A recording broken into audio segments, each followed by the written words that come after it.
कुछ व्यूवर्स बार बार मुझसे electrical mat safety के बारे में पूछ रहे थे कि सर ये इलेक्ट्रिकल जो मैट होती है जो हम एमसीसी लोड सेंटर्स में यूज करते हैं वो कैसी होनी चाहिए। तो मैंने उसके ऊपर एक ये वीडियो बनाने जो जा रहा हूँ, इसको मैंने आईएस कोड 15652 2006 का जो वर्जन है उसके बेस पे बनाया है। आपको इसमें क्लास कितनी होती है इलेक्ट्रिकल इंसुलेशन मैट की वो पता चलेगा।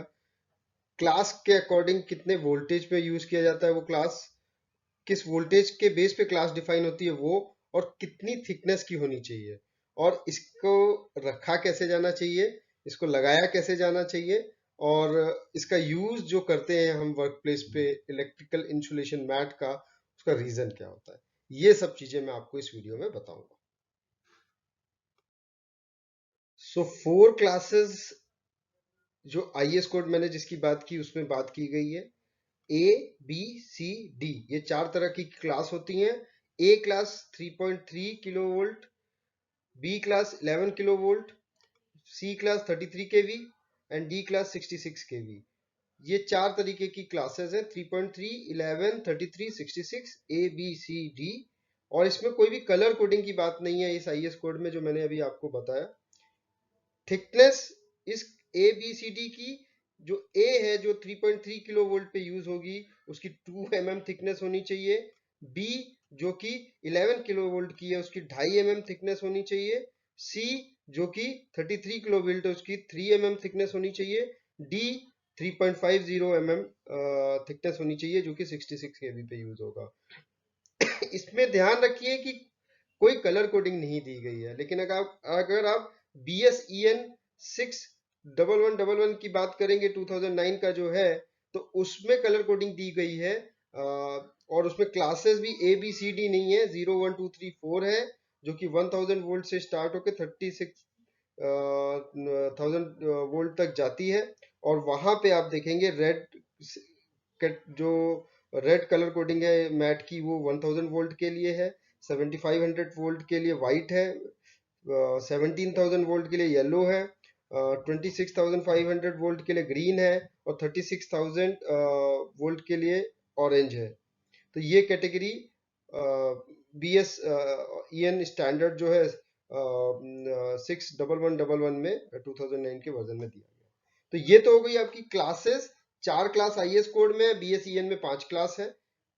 आईएस में कोई कलर कोडिंग नहीं है। 2 mm से लेकर 3.5 mm तक की ABCD की इसमें रेफरेंसेस है थिकनेस की जो होनी चाहिए।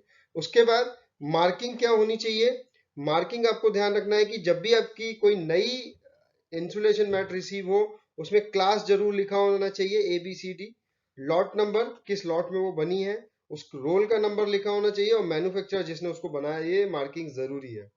और इंस्पेक्शन जब भी आप करें तो देखिए पीरियोडिक इंस्पेक्शन, ये लिस्ट में कभी भी किसी के इलेक्ट्रिकल डिपार्टमेंट के लिस्ट में इंसुलेशन मैट नहीं मिलती है। आपको इंसुलेशन मैट को डलवाना है उनकी लिस्ट में, जो कि एनुअली चेक होनी चाहिए। आपको ध्यान रखना चाहिए एक इंसुलेशन मैट का जो स्पैन है, आईएस कोड कह रहा है कि 10 से 15 साल होता है अगर वो इंडोर यूज हो रही है तो। ठीक है, तो ये ध्यान रखिए। इसमें लिखा हुआ है ओनली ईयरली विजुअल इंस्पेक्शन, यानी साल में एक बार विजुअल इंस्पेक्शन करना है। वो विजुअल इंस्पेक्शन में आप क्या चेक करेंगे कि जो मैट है उसमें वो एसिड और ऑयल के लिए रेजिस्टेंट है अभी भी। ठीक है, साथ में अगर वो एक्सट्रीम लो टेम्परेचर के लिए यूज हो रही है तो उसमें सब्सक्रिप्ट सी जरूर लिखा होना चाहिए। एक्सट्रीम लो मतलब -10 डिग्री से भी नीचे ज्यादा जाके यूज हो रही है तो उसमें वो सी लिखा होना चाहिए, क्योंकि एक्सट्रीम लो टेम्परेचर पे स्टिफनेस आती है और ब्रिटलनेस आती है रबड़ के मटेरियल में, वो टूटता जल्दी है, तो इसमें पंक्चर्स जल्दी होते हैं, तो जो उसकी कंडक्टिविटी है वो खत्म हो जाती है। कलर की कोई रिक्वायरमेंट नहीं है आईएस कोड में, लेकिन बीएस में जाएंगे तो कलर कोड की रिक्वायरमेंट है जो मैंने अभी आपको बोला। आप पॉज करके देख भी सकते हैं। No physical irregularities and free from puncture, जो मैंने बताया, ब्लिस्टर, कट, पिन होल्स कुछ भी नहीं होना चाहिए। अगर कुछ भी हुआ तो मैं बताऊंगा कि क्यों, उसका क्या मतलब है। मटेरियल हमेशा इलास्टोमर यूज करना चाहिए, जो कि जिससे कि रबर इंसुलेशन मैट बनी होती है, इलेक्ट्रिकल इंसुलेशन मैट।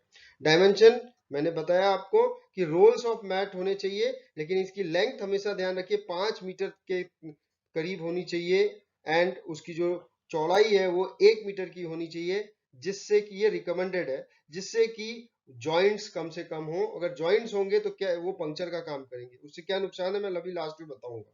बहुत इंपॉर्टेंट है, ये जरूर सुनिएगा कि क्यों इंसुलेशन मैट यूज की जाती है। Flame retardants fire should extinguish with in 5 second. अगर जो भी मैट है उसका फ्लेम रिटार्डेंट ऐसा होना चाहिए कि उसके ऊपर जब फायर एक्सटिंग्विशर यूज करे तो फायर 5 मिनट्स के अंदर अंदर बुझ जाए। Mats of all classes will not show any visible break और क्रैक, जो मैंने बताया, जब उसको फोल्ड करे -10 डिग्री सेल्सियस के टेम्परेचर पे रख के, तो उसमें कोई क्रैक नहीं आना चाहिए, जिससे लो टेम्परेचर पे भी यूज हो सके। ठीक है, हमेशा ध्यान रखिए, कोशिश ये की जानी चाहिए कि एक एडहेसिव रेजिन से चिपका के मैट को लगाया जाए, क्योंकि नहीं तो पैनल के और मैट के बीच में डिफरेंस आ जाता है। उस डिफरेंस के होने की वजह से, जो मैं वो चीज आप लोग को बताना चाहता था, वो क्या होता है कि उस डिफरेंस की वजह से एक्चुअली मैट करती क्या है, मैट आपको जियो पोटेंशियल देती है, मैट आपको इंसुलेशन देती है। अगर कोई करंट लीक होता है तो आपकी बॉडी से अगर जाने की कोशिश भी करेगा तो आप एक इंसुलेटेड बॉडी पे खड़े हो तो करंट वहां से फ्लो नहीं कर पाएगा, और जब करंट फ्लो नहीं कर पाएगा तो करंट आपके पाथ को चूज नहीं करेगा और आप बच जाओगे।